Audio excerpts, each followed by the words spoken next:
Can you please explain why we aren't acting like this isn't another pressure valve so libs will shut up and they can keep bombing? The only reason why I'm saying that is because of this. This is the reason, because Hamas isn't saying that. Like, they see something different. They are involved in the talks. They are just as skeptical as I am about Israel and America. But as I have repeated over and over again, the only thing that gives me confidence here is clearly the fact that the resistance movement is in agreement.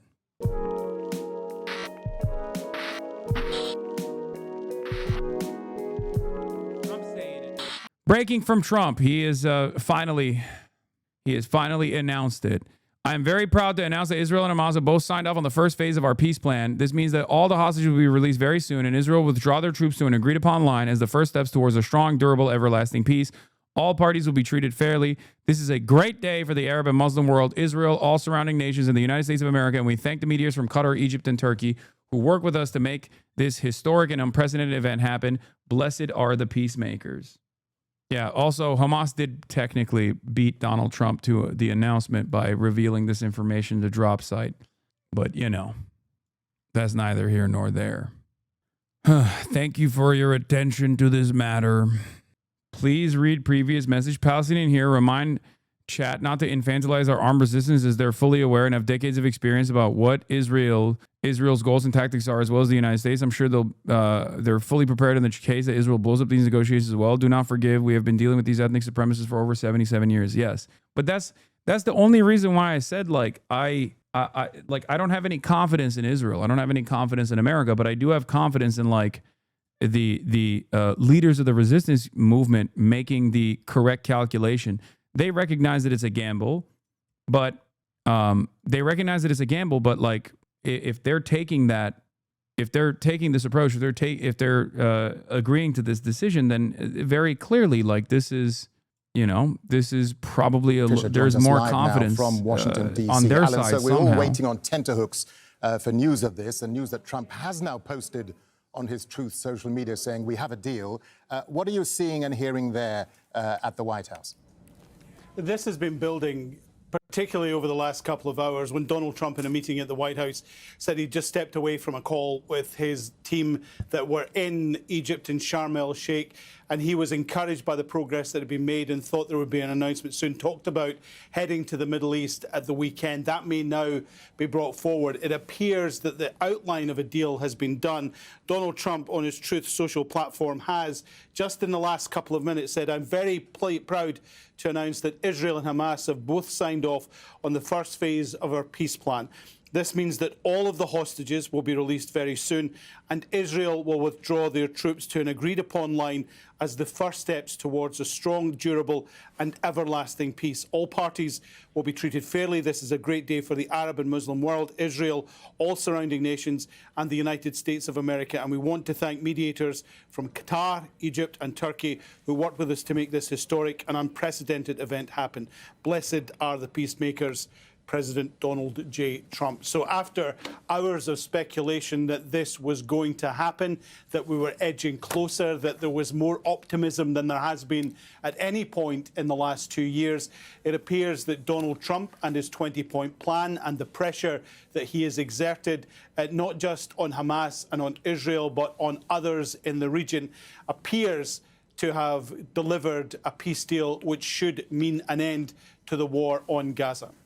Yeah, and Alan, obviously the executive word here, or phrase, being the first phase of the peace plan. Are any more details emerging about what parts of Trump's 20-point plan they have a deal on? Because it's unlikely, as you say, that everything's been agreed to.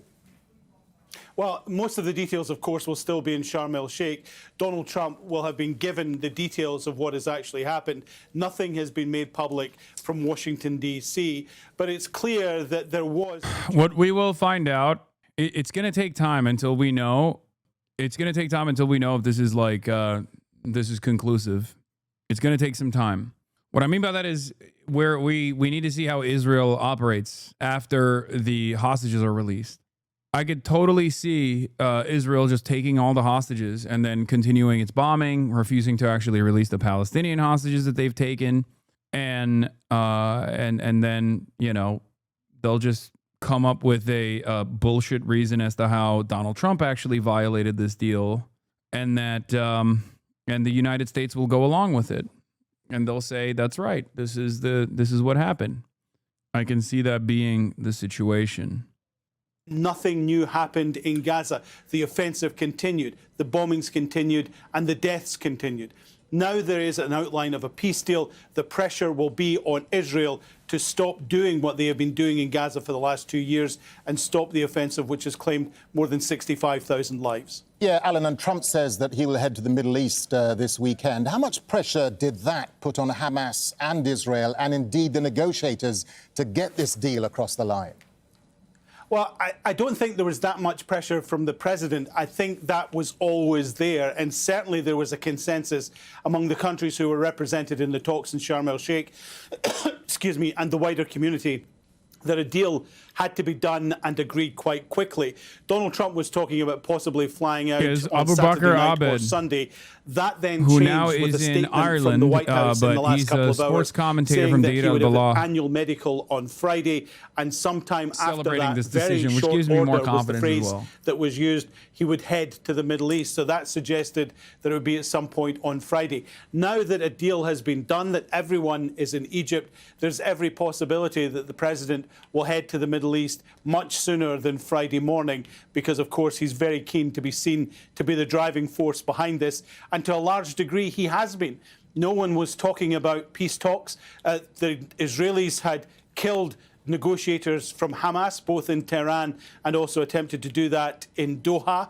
There was a concern that everything was kind of locked.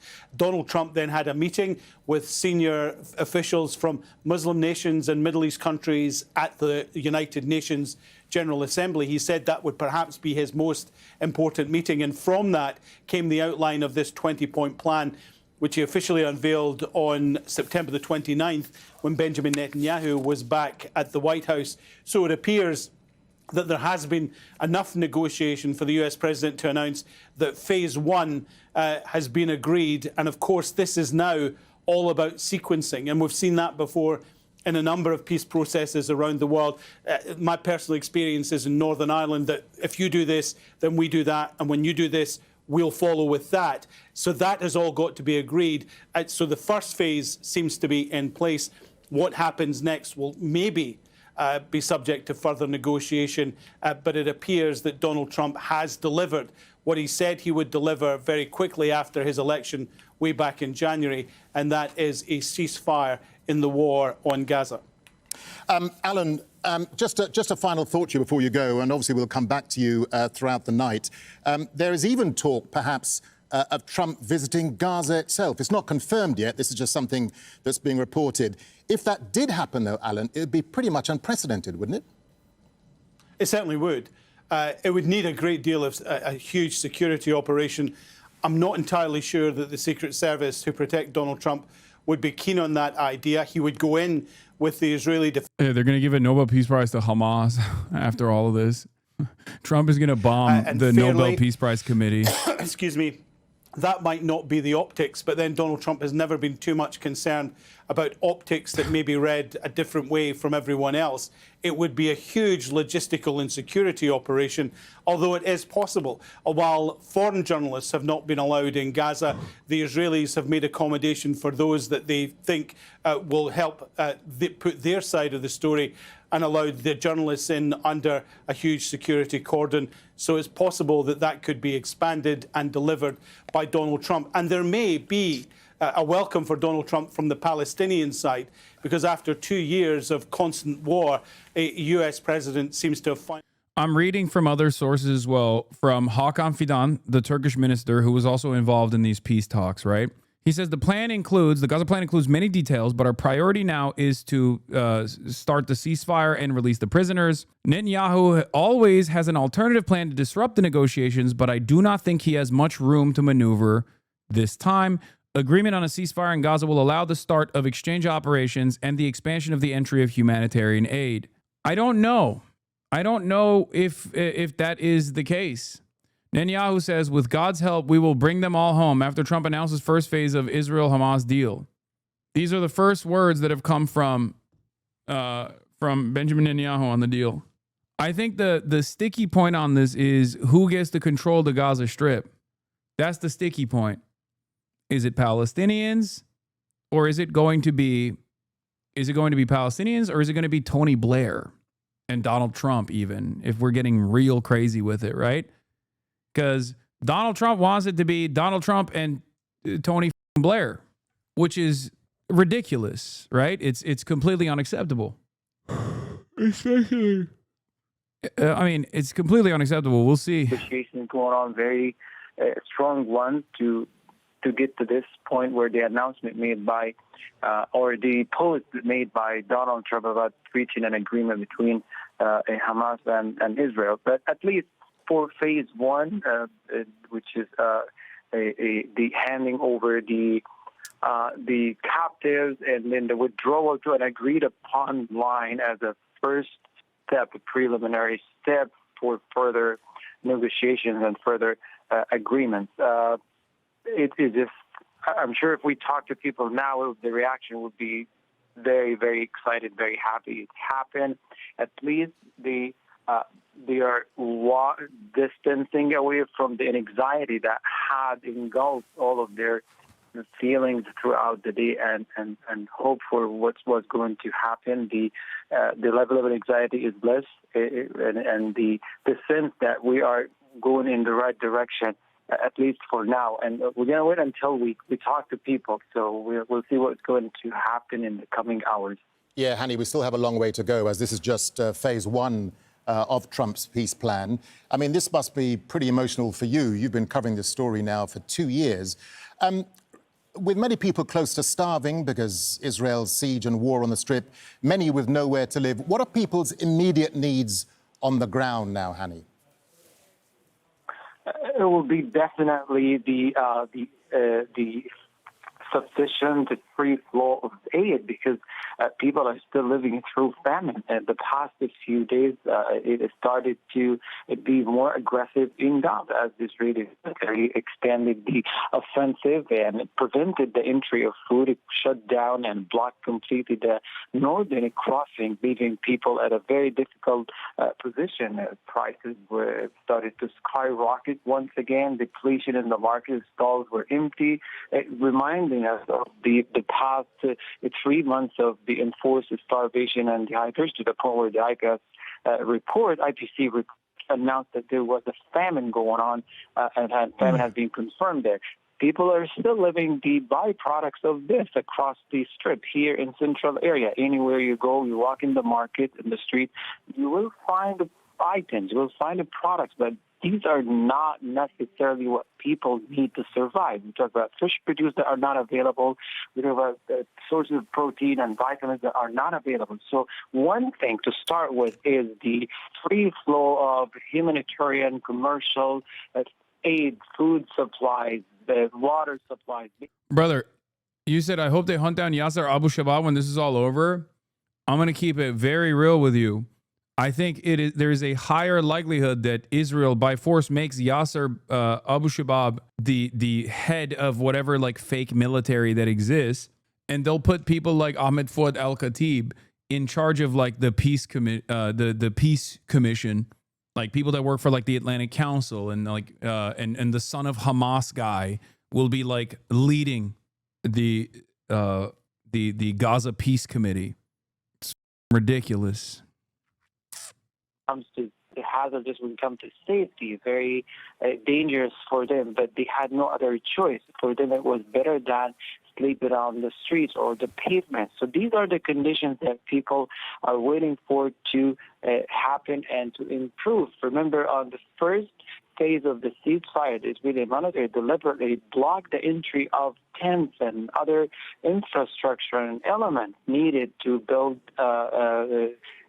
proper shelters, including the entry of mobile homes that was prevented by the Israeli military. So this time people are more hopeful that these are the priorities. Particularly, we are going near to a winter season, and soon enough you will find a lot of people are searching desperately for a proper shelter from the cold weather, from the rain, and from everything that is could be affecting their livelihood and their safety. These are the important things right now for people. But the most important element right now is that you gradually regain that sense of safety. You can walk around the block, you walk on the street, not worried about these unproductive or falling bombs. Because as of this moment, I can tell you, at least in the area where I'm at, there's no drone buzzing in the background. I'm not sure about Gaza City, but here I'm not. Oh, yeah, I saw this. Actually, a couple days ago, 5 prominent members of the Yasser Abu Shabaab gang turned themselves into resistance. Israel refused to include the ISIS link to gang into the IDF tracking unit and then informed them in the case this truce goes through that they will not protect the criminal gang. Oh, that's interesting. Here in Guinea, and definitely not destruction. It must seem really strange now that the silence must be deafening, Hani. It's unusually quiet, to be honest with you. For the past 731 days, it became part of the daily routine, daily life. I know it's wrong to say this. It shows how much psychologically we've been damaged by this war machine, by the genocidal acts, that a quieter night is unusual for all of us here, because right away you think... There is more information coming out of Drop Site only a minute ago from the Qatar side that was also involved in the deal making here. Let me pull that up really quickly. Hamas has also released a statement that like the release of Barghouti is essential. I covered that already. Marwan Barghouti, for those of you who don't know. And new from Drop Site, Qatar's foreign ministry announced that mediators reached an agreement on all the provisions and implementation mechanisms of the first phase of the Gaza ceasefire deal. Unlike Trump's announcement, Qatar's statement explicitly says the agreement will lead to ending the war alongside the release of Israeli and Palestinian captives and the entry of aid. The details will be announced later, spokesperson for Qatar's foreign ministry says. I mean, it seems hopeful, and we do definitely need a little bit of hope. Remind our viewers who are just joining us here on Al Jazeera again of the dire, the disastrous humanitarian situation in Gaza during the war and the amount of Hamas aid has released an additional statement after Donald Trump's release of the Truth Social, his Truth Social post. Hamas has released an additional statement that says, after responsible and serious negotiations conducted by the movement and the Palestinian resistance factions aiming to reach a ceasefire to stop the extermination war against our Palestinian people and the withdrawal of the occupation from the Gaza Strip, the Islamic resistance movement, Hamas, announces reaching an agreement to end the war on Gaza, the withdrawal of the occupation from it, the entry of aid and the exchange of prisoners. We call on Trump, the guarantor countries of the agreement, and various Arab, Islamic, and international parties to obligate the occupation government to fully implement the agreement's entitlements and not allow it to renege or delay the application of what has been agreed upon. We salute our great people in the Gaza Strip, Jerusalem, the West Bank, inside and outside the homeland, who recorded unprecedented stances of dignity, heroism, and honor, and confronted the fascist occupation projects targeting them and their national rights. These great sacrifices and stances that foiled the Israeli occupation's plans for subjugation and displacement. We affirm that the sacrifices of our people will not be in vain and that we will remain committed to the pledge, and we will not abandon our people's national rights until freedom, independence, and self-determination are achieved. For those of you who always were duped early on in the aftermath of October 7, that Hamas actually has in its 1988 charter, even before they like fully formed as a political movement and a political organization, that they wanted to purge all the Jews from the land of Israel. Hamas, since I believe 2017, has fully fleshed out a new charter that actually abides by a two-state solution as long as there is full-blown sovereignty for the Palestinian population. Obviously, a big part of the deal, a big part of achieving full-blown sovereignty would require having a standing military and also unlimited pathways for trade the impact of, in and out of the Gaza Strip. That has created irreversible damage that for people who suffer from malnutrition now inside hospitals, even if food is available, they need much better care now, much more high-level intervention, medical intervention, in order to survive these conditions. And we talk about the children who might have problems when it comes to physical growth or intellectual growth. All of these things need to be addressed immediately in order to save the society. Without this, we're going to be seeing more decline over the coming months, but unless that is addressed properly. Hani, let me just get a final thought to you. I know we'll be talking to you throughout the night, of course. Gaza has faced utter destruction. I mean, most of the Strip is now unlivable as we're looking at these pictures of the destruction and we're talking to you. How do people go about returning to their lives and their livelihoods? What are the challenges they'll now face on the ground, Hani? Darren, one of the biggest challenges we happen to be speaking to people today about this is it's not just to have been experiencing this massive psychological damage, that non-stop attacks and the trauma that keep evolving in each passing day, but also the fact that they're losing parts of their history, part of their memories, part of where they grew up. And, you know, when I walk sometimes in the street, I don't just see those gray shades of the rubble and the ruins. My mind always try to imagine that these were colorful, people were laughing here, people gather at these corners of the streets or inside these little shops or behind the walls where families gather around dining tables. That does not exist anymore. So it's not just the physical destruction that was so heavy on people, but also the psychological level, particularly those who lost family members and they happen to be the only survivors after these attacks. They are the only ones finding now all of their family members were killed. All of this together has a very difficult impact on people at rebuilding shattered lives. And when we say shattered life, it's literally shattered because not only family been scattered across the Strip, but they're gone missing. They were killed. They've been in hospitals for a long time. People for months now, 2 years exactly. Few of the families managed to be together on a dining table, but everybody else. Oh my God! The Strip, either because they lost someone or the family happened to be. Oh, predictably, following a lull over the last few days, a large wave of strikes now by the Israeli Air Force against Gaza City, with the ceasefire agreement to go into effect roughly 10 hours at 12. Oh. How many children will Israel slaughter up until the last second This is how Israel operates, by the way. And we know this because there have been many ceasefires that have taken place. This is, weirdly enough, this is not in an incredibly twisted way. Israel's intensifying bombing campaigns actually does mean a ceasefire is imminent, because that's how they operate.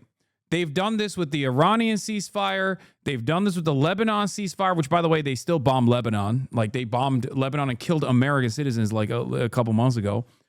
This is when Israel starts intensifying its bombing campaign, that means a ceasefire is coming. It is so up, but that is how they operate. No, they're not trying to force Hamas' response to undermine the process. This is just how they always work. This is how they've always done it. Every single time. And we have tracked every single one of these ceasefires that took place. Short term, long term, doesn't matter. And in every single circumstance, Israel has always done this. Right until the last moment they can, they will try to get as many kills as they possibly can. And right now, in the Strip, Palestinians are out in the streets celebrating because they think, that this ceasefire will finally be complete, that they believe that it's actually going to happen. So I could see them just unleashing on, in a last act of cruelty, unleashing upon a civilian population that is going outside for the first time ever, and with the hopes that maybe tomorrow there won't be drones overhead. Senior American official says to Barak Ravid, the war in Gaza has ended. The hostages will be released in 72 hours after the Israeli cabinet approves the agreement. The assessment is that this will happen at the latest on Monday. Didn't they do this with the last temporary ceasefire? Yes, they did. They did this in Lebanon too. They did this with Iran. They always do this shit, okay? How much they can get away with is entirely dependent on what kind of a military deterrent the opposition has, for the record. And the only reason why they were forced to stop with Iran was America, because America said no more. Trump literally said he made the planes turn around. He said he made the planes turn around. They were trying to do a last-second bombing campaign again.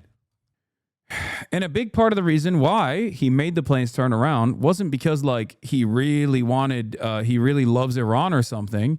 It's because Iranian missiles had unironically eroded the defenses of Israel.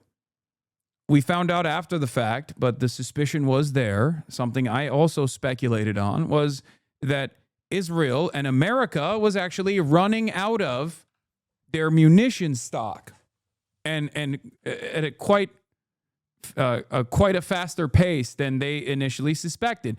They were also having a hard time intercepting certain missiles. This is precisely the real reason why they stopped. Any news on allowing in international journalists? I mean, we're not at that stage yet. We'll get there. But the stage that we're in currently is hopefully the bombing ends. Who died of starvation as a result of Israel's siege. So you had all of these policies that built up the international pressure on Israel. But each time there was this growing international pressure, something else came up. There was a war with Hezbollah. There was a war with Iran. There were strikes in Yemen. There were strikes in Syria. All of this was in the last 2 years, and we've been reporting on it constantly. But the international pressure on the Israelis did not wane. Okay, the Abu Shabab thing is pretty funny.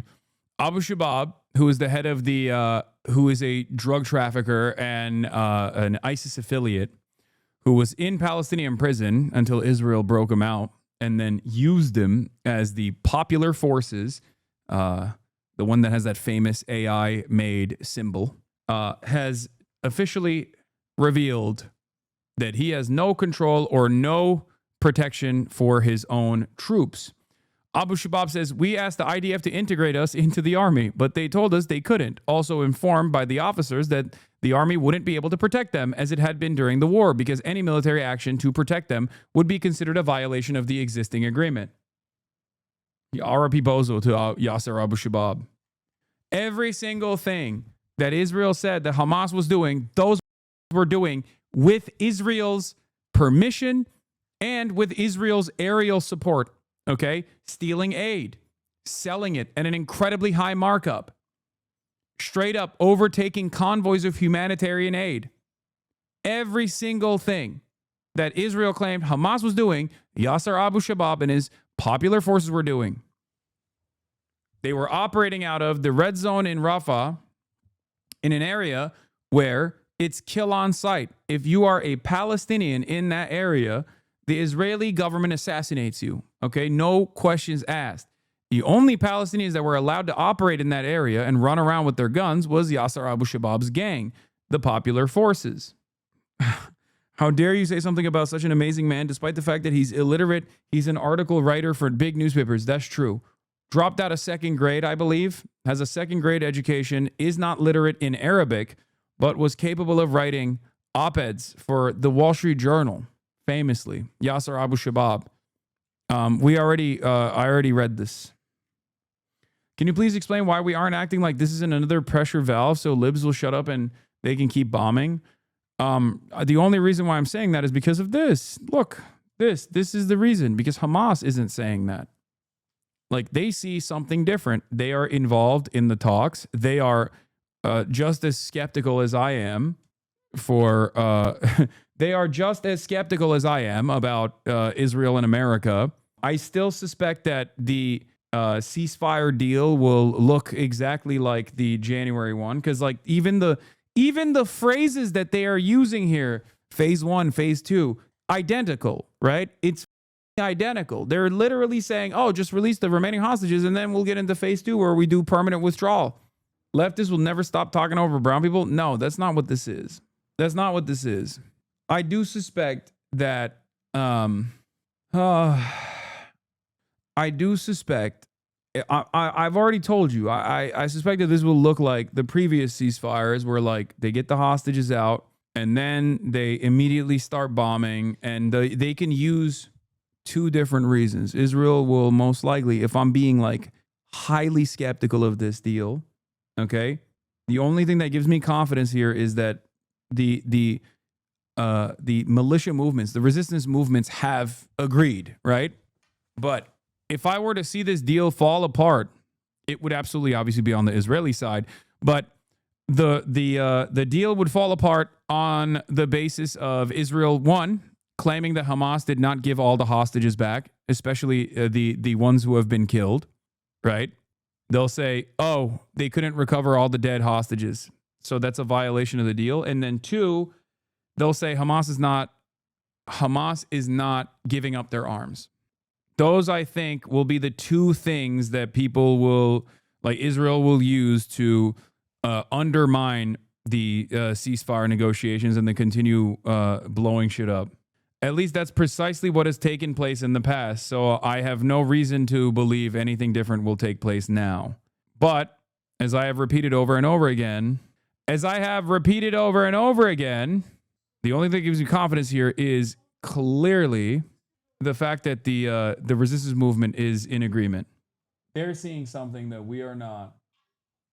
And I don't know if they're doing this calculation because they're like, enough is enough, they have nothing left, or if they're doing this calculation because they do think that the American deal is sincere. Netanyahu releases a statement in Hebrew. Let's take a look. Prime Minister Netanyahu, unofficial translation for Hebrew below.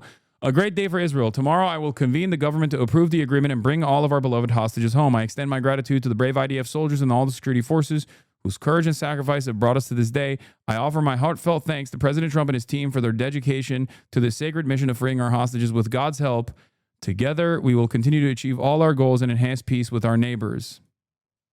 I mean, I don't get it. He could have done this at any point. This doesn't make sense.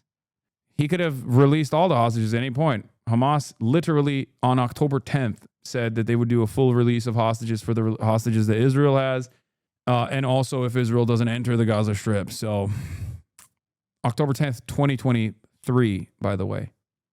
So that's what I'm saying. Why now? I don't know. Maybe Trump made the secret boss call, or maybe either Trump made the secret boss call or Israel will violate this and they have a side deal, a side agreement where they will be allowed to violate this again. Let's take a look at this guy's an Israeli negotiator. This is a great day for Israel, but you know the devil's in the detail. We're still waiting details of what exactly has been agreed. But let me ask you, what does this mean for Israel and in particular the families of the captives? Well, one absolutely has to hope that this is going to be seen through to implementation. Of course, monumentous for those being held who are Israeli, for their families, who had largely given up that their government gave a damn, to be honest.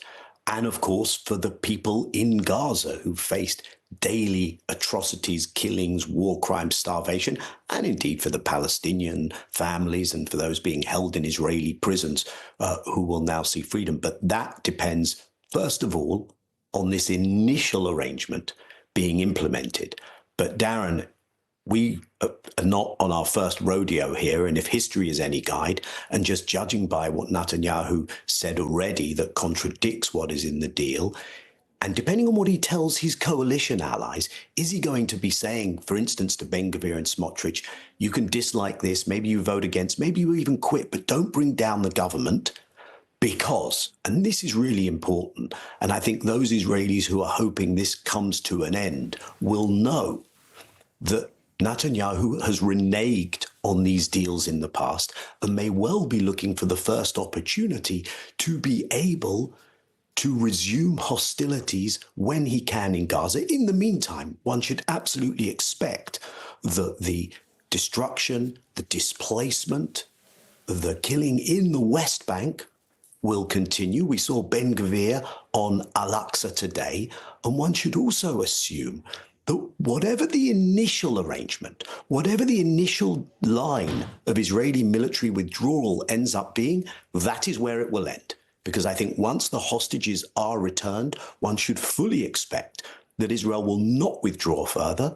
One should fully expect that Israel will go back to playing this game of how can we make it as hard as possible for the international aid, humanitarian assistance so desperately needed to get into Gaza. And we will be in this game of stop, start. Will Israel try and use these armed militias that it has supported in Gaza to cause mayhem? So I think the first thing is, can we get this initial phase over the line? But then everyone should absolutely expect that this is going to be an extremely bumpy road, apparently with no guarantees. Yeah, and of course, after 2 years of war, Daniel, many Israelis argue that this could have all been achieved some time ago. And of course, Netanyahu, as you say, has wriggled out of all previous attempts to get a ceasefire. Well, he has, and we know that this is something that could have been brought to an end so much earlier. We don't know if it is now being brought to an end. And one of the crucial questions is, what happens next? Because when a genocide has been committed, if that is then paused, one doesn't normally say, that's fantastic, business as usual, everyone treat the perpetrators of that genocide as if nothing had happened. So we have to insist that accountability should be on the agenda. Netanyahu has an ICC arrest warrant against his name. When it comes to any possibility of rebuilding in Gaza, one should ask the question, isn't this guy a former, he's a former Israeli negotiator, right? That destruction, cause that destruction. Am I crazy? Is he not? To be paying compensation for their assets to be gone after in order to be able to pay for that. Should it be obvious that Gulf states, for instance, are going to have to put their hands in their pocket? I don't think they were the ones doing that destruction in Gaza. And then the much bigger question, which is the inherent instability of a situation. The unlikelihood, although we want to be optimistic tonight, Darren, the unlikelihood that you will actually see stability as long as you have a situation of ongoing occupation and apartheid is the choice between genocide and apartheid. Palestinians won't have their self-determination. The Trump 20 points set up some colonial economic governance structure for Gaza, but they don't actually come to terms and come to grips with this occupation and apartheid, with Palestinian self-determination. And as long as that is not addressed, then you will have the obliteration of Gaza, and you will still have a reality of Palestinians denied their basic rights, which can never be a recipe for security. So everyone is going to have to reassess, press a reset, and look at what we are left with in this situation. Where do we go from here? Yeah, that's an important point you make, Daniel. I mean, some of the big sticking points for Israel will be, when do Israeli troops start withdrawing, and of course to where those lines, and also to what extent does Hamas agreed to disarm, and also, of course, the names of Palestinian prisoners to be released. Those, of course, big points for Israel. How much then has Israel really conceded to get this deal done? Well, let's see the details, as you suggest, Darren. I think the key point here is that Netanyahu didn't want to end this at all. And in that respect, one can expect him to perhaps try and make sure that there is still an Israeli military presence in Gaza. Remember, he has told us that the Israeli military will stay in Gaza, that there will be no Palestinian governance. So this is where things are going to be tested. He won't even let Abbas run it, dude. And Abbas is a part of the Israeli security apparatus. Actually, and I think we can expect Israeli military operations, violations of the sovereignty of other states to continue in Syria, in Lebanon, probably not where you are now, Darren, after the commitment to the President of the United States, but elsewhere in the region, and certainly in the occupied West Bank. So I think Netanyahu will try and sell a narrative. I didn't concede. Look what I've got.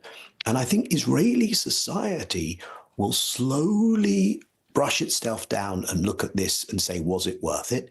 Perhaps it hasn't happened yet, but perhaps there will be an acknowledgement of what has been done. Unfortunately, consent around genocide has been manufactured in Israeli society. And I think what one has to question elsewhere is, will one see the media go in? Not your courageous reporters who've been there all along, wearing those vests that say press that really have afforded them no protection, sometimes the opposite. But will you see the rest of the world's media go in? And will we see that some of what has changed in terms of global Palestine, in terms of the pressure that has ramped up from civil society, from ordinary people to hold Israel to account, will that now what I have dissipate? Said. Or is that going to continue?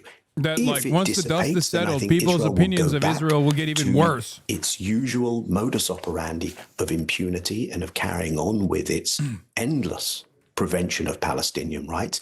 But I doubt that, actually. I think this desire to hold Israel to account, which is necessary if there's ever going to be peace, I think that will continue, especially, as I say, as some of the mainstream media that has been so negligent in doing its job, hasn't had people there, hasn't covered this enough, may now think, okay, we should do our job. We're going to have access to Gaza. And we'll see, unfortunately, I fear, we'll see the enormity, for those who weren't aware of it yet, of the destruction, the death, and the cruelty that has been inflicted on the Palestinian population there.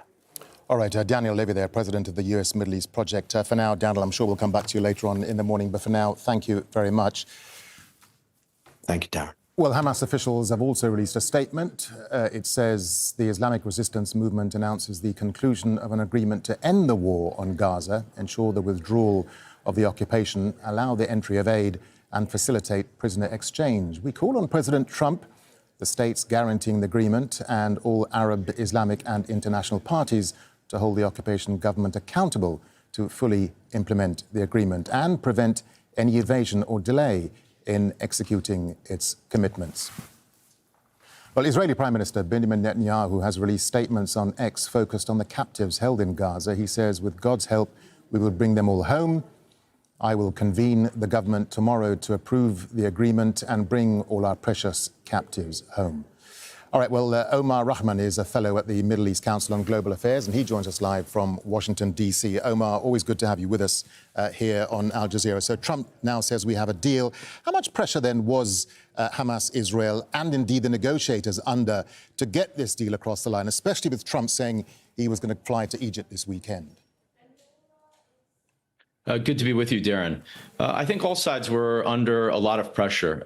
I certainly think the Israelis and Netanyahu weren't interested in this deal. They were hoping that Hamas would reject. And Hamas played it well, issuing that smart, well-crafted statement, accepting the deal, but with some caveats. And they were, in something that was quite different than in the past. I think they were backed up by those Arab and Muslim states that had helped negotiate the initial proposal in terms of needing clarification, expressing some frustration and anger that the terms of the agreement that they had made on the sidelines of the UN had been changed so substantially by Netanyahu and then just announced by the Trump administration. So I think when they went back to the table, there was that pressure, including on Trump himself. And I think that's also something that's been different than in the past. That Trump, because of actually the blunder, really, of the Israelis to strike Qatar, and the outpouring of anger that came from the United States partners in the Middle East, especially from the Gulf, who Donald Trump holds in quite high regard. I think that put him on the back foot and made him change his tune and kind of understand that some recompense was necessary to placate those countries. And one of the demands they made was that Donald Trump take this ceasefire in Gaza seriously, work with them to come up with a proposal. And obviously, Hamas is under a tremendous amount of pressure. And I think they understand that at the moment, even though the agreement that was released was a hard pill to swallow, and these are obviously early days, this is breaking news, we don't know the details that were finally agreed upon, but what was announced by Trump and Netanyahu was a horrible deal. But at the end of the day, something needed to give in order to just seize an opportunity to end the slaughter, the starvation in Gaza and end this genocide. And that came through in that statement that the priority number one is ending the suffering of those people in Gaza. Yeah, Omar, that's an important point you make, because it's the mechanisms for the deal which are significant to ending the war, aren't they? The big issues here, the ceasefire timeline, of course, the withdrawal of Israeli forces and the exchange of prisoners. We still don't know much about the details yet, do we? No, I mean, all we've heard are, the Qataris have made their statement that a deal was agreed to. Obviously, Trump made his statement on Truth Social. The Israelis have made a statement as well, but the details themselves have not been released. But the details have essentially been on the table for quite some time. Yes, they're negotiating over the terms of this 20-point proposal, which were left extremely vague with no timelines for withdrawal. Even the map that was released was, quite not a detailed one. So there were a lot of things to be worked out and ironed out. And I think obviously Netanyahu didn't want those details in there because the more vague it is, the more leeway Israel has to establish the framework and do what it wants to do ultimately. But we know that the major sticking points in the past in terms of ceasefire have been the terms of an Israeli military withdrawal and whether that would be in full or in part. And Netanyahu in this agreement wanted it in part and a permanent Israeli presence there, or at least one in which he could dictate the terms of that. And Hamas has always sought a full withdrawal of Israel. And there was also the issue of the terms of and the nature of Palestinian governance in the future of Gaza, which was a sticking point, and also of the future of Hamas and its disarmament and whether Hamas would live on inside of the Gaza Strip. So those are some of the things. But I think one thing that we should take note of is that everything Israel has to do can be reversed, right? So like the withdrawal, they can leave Gaza and they can come back in tomorrow. Releasing even prisoners, Palestinian prisoners and captives, they can rearrest, and they've done that many times in the past. So these things, everything Israel does can be reversed. Whereas Hamas, once it releases those hostages, they're gone forever. Once it gives up its guns, it's going to have a very hard time getting those back. And so this is the kind of fundamental underlying nature of the sticking points, that there's no guarantee, and there's a reliance on the United States to deliver Israel and hold it accountable and hold it to the terms of the agreement. And we've never really seen that before. Donald Trump has been less than reliable in terms of these negotiations. We saw in January, there was an agreement in place. We got through phase one, which released many hostages. And then when it came to phase two, in which Israel would have to start withdrawing its military from the West Bank, boom, they go in there and violate the agreement, and Trump goes along with it. And then we saw in the negotiations between the U.S. and Iran over the nuclear agreement, again, the U.S. played a role in kind of subterfuge and allowing the Israelis the element of surprise to go and attack Iran. So less than reliable there from Trump, but there's no real alternative here. If you want to stop the genocide, what other way is there to stop it? And Hamas knows that. It really has very few cards to play. All right, Omar Rahman, fellow at the Middle East Council on Global Affairs. Omar, always good to have you with us at times like this. We'll no doubt come back to you throughout the night, but for now, thank you. I just think... Well, the Ministry of Foreign Affairs spokesperson of Qatar, Dr. Majid Al-Ansari, has released the a more statement. I look at this deal... The mediators announced that the more I look at this deal, the more I look at the outline, the more I look at the broader points, the more I see the concessions that Hamas agreed to, the more I suspect that this was a position that they were forced into because they had no other options. I know there's a quote from the Palestinian negotiation team. I know, I read it. A source close to the Palestinian negotiation team tells Dropsite the agreement includes a permanent end to the war to be announced by Trump. He acknowledged the deal is problematic, but it contains some terms that Hamas and other Palestinian factions pushed for in their response to Trump, including deferring major issues that would alter the future of Gaza and Palestine itself. No surrender, no disarming, no mass exile, but most of all, a permanent end to the war to be announced by Trump, he noted. I think we covered this already, but I suspect that this is, I hope that there is something that they've gotten out of the Trump administration that actually makes sense in terms of full-blown assurances. And it's not simply a matter of we have no other options and we can't sit here and allow more Palestinians to be ruthlessly and mercilessly slaughtered in the interim because we just have no more willingness to fight. You know what I mean? But I don't understand how this would be in any way, shape, or form remotely different than the previous ceasefire deal. We, like you're one of them? What do you mean? What did I say? We are all anti-genocide. I assume you are also a part of the anti-genocide contingency. Maybe you're not. I don't know. It's hard not to feel jaded. How many previous ceasefires that we thought we had, though? Like, this one makes us different. The only thing I am saying here that is different is like Hamas's interpretation of events. They're saying that they trust the administration to do right. That's it. That's the only difference here. Which is that Netanyahu is totally dependent on Trump. But I still think, I still suspect it's a way to PR the genocide. Did I say totally? Totally dependent on Trump. Which means Trump does not advise Netanyahu. He does not suggest and propose to Netanyahu. He orders Netanyahu. He orders Netanyahu what to do, because without Trump, Netanyahu will disappear from his political career. And I think part of the reason why this is a bit surprising how fast this deal was reached.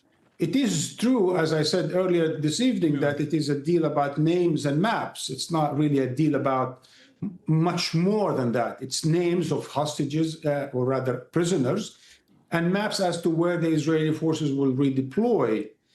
So it is relatively easy than the bigger 20-point plan. And yes, the fact that it happened in such a short time. 2 years since Hamas attack on October 7th, former Israeli negotiator Daniel Levy says there has been an irreversible shift in public perception of Israel. On Trump's peace plan, he told Anna Koch, it feels like a proposition to impose a colonial structure on Palestinians. So maybe the only outside pressure here is for Trump to manage the public relations of Israel, to manage the public relations of Israel's genocide. It's not here to stop Israel's genocide. For that to be the goal, obviously Donald Trump would have to care about Palestinians. Donald Trump does not care about Palestinians. Donald Trump doesn't care about anybody.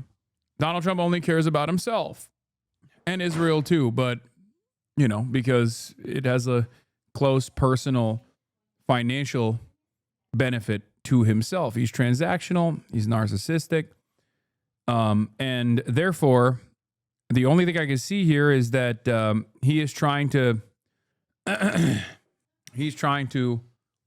at least like manage the PR of this genocide by being like, oh, we're done, no more war. And then they just basically legalize the permanent occupation and continue to slowly but surely engage in ethnic cleansing.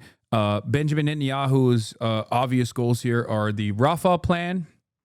The Rafah plan is the one where they take all the Palestinians into a concentration camp in Rafah and then ethnically cleanse them from the land completely. There is a way to potentially take the Rafah plan and merge it with the Tony Blair Gaza Riviera plan. But Prime Minister's office, Prime Minister Benjamin Netanyahu just spoke with U.S. President Donald Trump. The two had a very moving and warm conversation and congratulated each other on the historic achievement in signing the agreement to release all the hostages. Bro, I don't understand. This is like such a Trumpian thing, And I mean, like, Benjamin Netanyahu is doing the same thing that Trump does, in the sense that Trump does this thing all the time where he just like breaks something permanently. He bricks something permanently only to then turn around only to then turn around and be like, well, see, I'm not breaking it any further. Don't you think you should credit me for your salvation? And it's like, well, you broke it, right? And Netanyahu is doing the exact same thing here. And I don't understand how people don't see it. It's like they're congratulating one another for the brave initiative that they took to end their genocide. Like, these are the two belligerent occupiers that have been conducting a genocide of the Palestinians. So they're like, finally, guys, we did it. We did it. Aren't we great? They're just, popping champagne and shit. And it's like, okay, you could have done this at any point. You could have done this at any point. I don't know. I can't help but feel like a part of this straight up is because a part of this hinges on the Nobel Peace Prize Committee announcement. Like, I'm not even kidding. I think it's delusional. I think the notion that they deserve a peace prize for this is so insane. And I think that would be a major you to everyone with a brain, everyone with eyes, everyone with ears. It would be such a you if they were like, Benjamin Netanyahu and Donald Trump, sir, here is a peace prize for you. Here's a Nobel Peace Prize for you for all your continued work in ending the genocide, which you began and started and continued to do. Damned if they do, damned if they don't. You're just constantly complaining. Brother, sister, the emperor, what can I do here? Should you not be complaining? If you're not complaining, if you're not frustrated, you're not paying attention. I just don't understand it. They try their best, but it's hard to PR your way around mass murder. Why are the pro-Israel people so bad at their PR game, says Tim Pool. Here is Tim Pool trying to get a piece of that $7,000 a pop. $7,000 a pop from Israel. He's like, please pick me, sir. Invited Trump, because now when Trump comes in and visits and he gives a certain leverage, a certain support to regional players. And I think that's what they want. And that's why everyone else is getting involved in this process that Trump is leading. But as I said again, the point of this 20-point plan is to achieve Israel's. Yeah. According to Israel Khan, Hebrew channel correspondent, today the war ends with an agreement. Everyone here was expecting an image of Hamas surrender and submission. The image we saw today, I don't think resembles that. Yeah, there's gonna be people, especially in Israeli society, which range from Hitler, which is the moderate position in Israeli society, to Super Hitler, which is the center-right position in Israeli society, to Itamar Ben-Gvir, also known as Omega Hitler, right? So there's varying degrees of Hitler. So obviously there's gonna be people that are frustrated with this, right? Like, there will be the Bibists, the Benjamin Netanyahu supporters that will probably try to play a role in the PR of this deal, to be like, no, you don't understand. Like, we've completely dominated Hamas. Like, we actually got all of we got all of our wishes. We got it all. But on behalf of the Los Angeles Dog Safety and Protection Center, you will be under custody in 24 hours.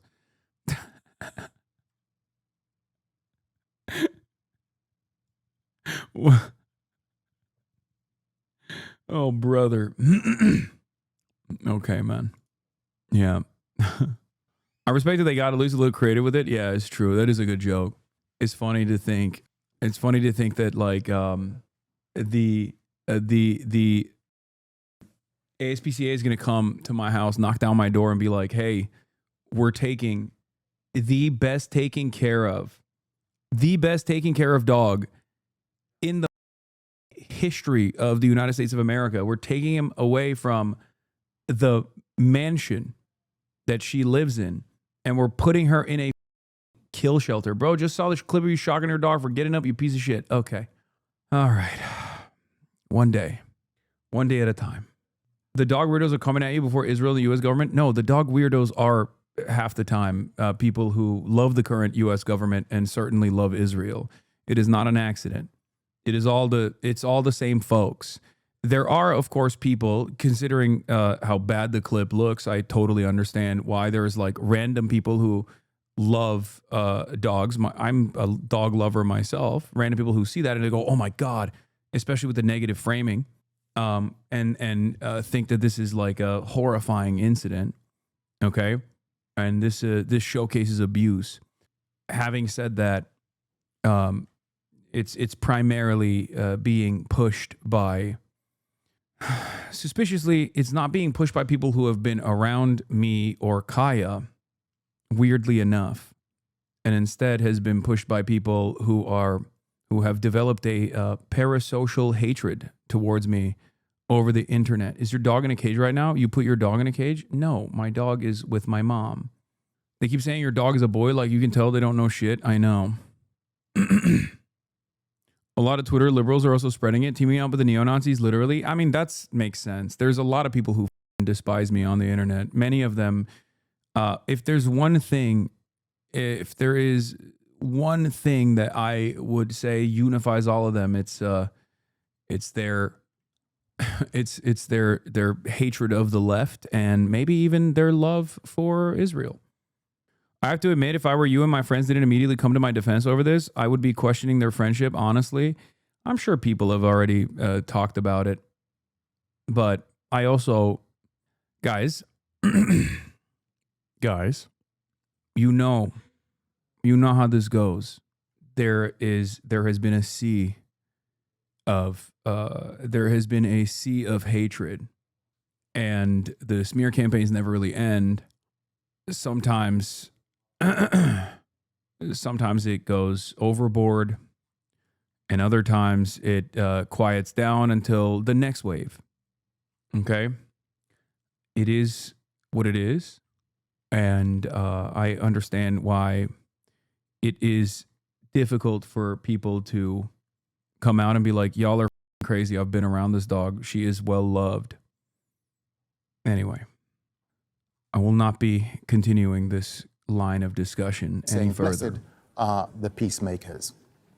Well, these are the latest scenes in the southern city of Khan Yunis in Gaza. Palestinians have heard the news and have taken to the streets to celebrate after 2 years of genocide. Let's just hear what's happening there in Khan Yunis.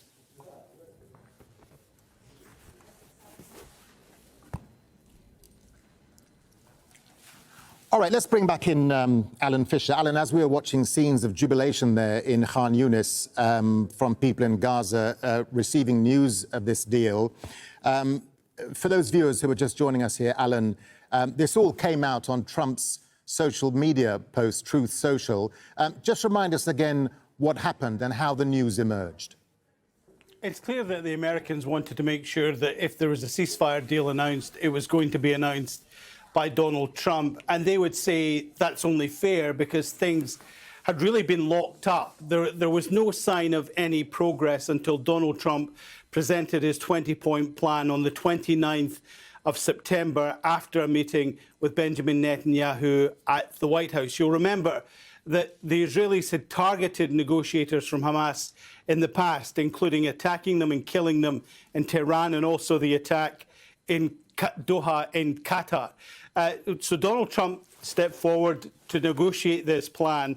He had a meeting with Arab and Muslim leaders at the United Nations General Assembly last month, and then the meeting with Benjamin Netanyahu. At the White House today, he went into a meeting which was to talk about something else. But before he started that meeting, he said he'd been speaking to his team who were in Sharm el-Sheikh. That is Jared Kushner, his son-in-law, former Middle East envoy, and Steve Witkoff, who has been his envoy to the Middle East since he moved back into the White House in January, and said that there were signs that things were going well, and he himself was putting together a plan to travel to the Middle East, perhaps on Saturday night, perhaps on Sunday. Things were going that well. It appears that things accelerated quite quickly because about 90 minutes later, Marco Rubio, who's the Secretary of State and also the National Security Advisor, appeared with a note at the side of Donald Trump and handed it to him to approve a statement on his own social media platform, Truth Social, that a deal had been reached. He had to approve this message. So that suggested that by that stage, the deal was done. Donald Trump took a couple of more questions and then disappeared. Short time later, we got the announcement that there has been a deal for the first phase of the peace deal. Now, there's been a lot of praise for Donald Trump on social media in the last hour or so, many people pointing out how jammed up all the negotiations were. But by putting pressure on Israel and also speaking to the likes of Egypt and Qatar, he managed to put pressure on Hamas as well. And when they gathered in Sharm el-Sheikh, it was clear that Donald Trump wanted a peace deal done. And he's delivered. It's there in the first phase. Now, there's a lot of ground still to cover, a lot of things still to become clear. But for the time being, at least, it appears that Donald Trump has managed to do what Joe Biden failed to do, which was deliver a ceasefire in Gaza. He promised to do it sooner than this, but he's managed to deliver it nonetheless.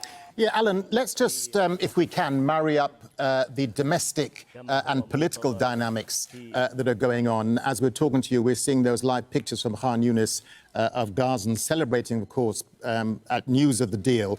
I mean, Trump, of course, Alan, has his eyes on the Nobel Peace Prize. How is the Gaza deal playing out for him politically, particularly at a time when he has his own domestic crisis of the US government shutdown? Well, it would be hard to argue against a peace deal, particularly as many people, including Democrats, have described what is happening in Gaza as a genocide and wanted to see the end of it. So it's hard to argue against that. Will it influence the Nobel Committee this year? Well, unlikely. They're making their announcements this week, so it is unlikely that it's probably too late for Donald Trump to be considered for any prize this year, even though he says he's ended 7 wars, which is a dubious claim at best. But this will be popular. He's delivered what he said he would do. And certainly will be a cause of celebration among Republicans and also among Donald Trump supporters themselves, who believe that only he could have negotiated this deal. And there is perhaps some truth to that, as you've been hearing from Marwan. Why would you get a peace prize for being a part of a genocide? I mean, you're a part of a genocide, and then you are responsible for seemingly ending it. A lot of these like Western chauvinists are going to look at that and be like, well, close enough. I don't know if this will work, but does he actually deserve it? Fuck no, obviously not. I mean, he did the genocide. It's like giving Hitler a Nobel Peace Prize for killing Hitler. It's like giving the Confederates a peace prize for losing. You know what I mean? It's just a ridiculous proposition. Wow, great work, Hitler. Thank you for killing yourself. You are the real savior of the German nation and all the other countries that you've invaded. Like, but then again, I have no confidence in the infallibility of the institutions, specifically the Nobel Peace Prize. So it means nothing. It means very little. Hasan Reactions is one of the best ones in the React channel.